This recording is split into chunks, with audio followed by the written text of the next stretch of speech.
In Mahoning County, 3 specialty courts help deal with specific types of cases before they turn violent. But a big challenge is when people suffering from mental illnesses are charged with crimes.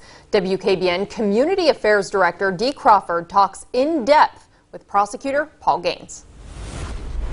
And continuing conversation, Prosecutor Gains, Paul, let's talk about the 3 courts, mental health, drug, and veterans, and the role the prosecutor's office has in those courts.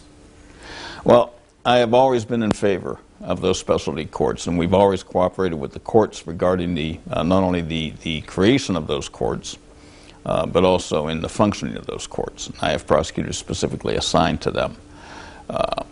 The drug court in Mahoning County is a model nationwide. I know people that have gone through that drug court, many people who have, and they've basically been able to shake themselves of the habit. And they're productive citizens, they're working, and they don't have the criminal record. Because if they successfully complete the drug court, the charges are dismissed.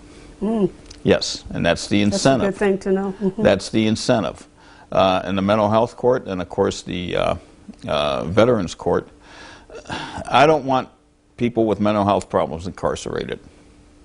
Unfortunately, the state of Ohio doesn't have that many facilities to address these concerns. If you'll recall, when you and I were younger, Woodside Receiving Hospital. Yes.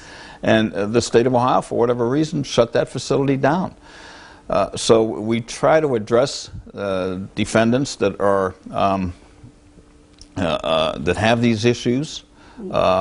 And of course, you know, before they go into the mental health court or the veterans court, the victims have to agree to it.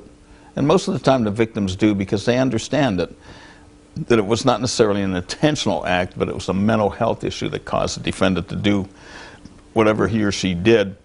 And of course, they don't involve violent crimes. So they're good alternative and we're procedures. seeing the need for more and more as more individuals are being identified with mental health issues. Drugs have been around for a while.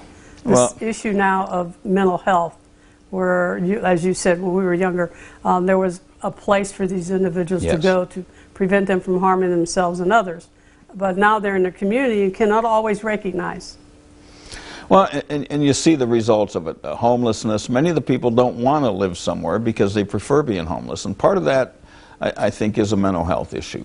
But again, you know, the criminal justice system cannot address all the mental health concerns. So there's other programs That's out there. The County Board of Mental Retardation or Developmental Disabilities, they're available.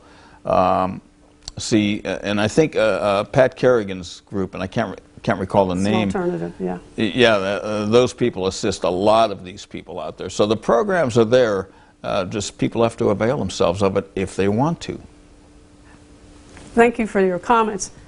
Tomorrow we are going to talk about the biggest challenges facing the prosecutor's office. I'm Dee Crawford, Community Affairs Director, WKBN.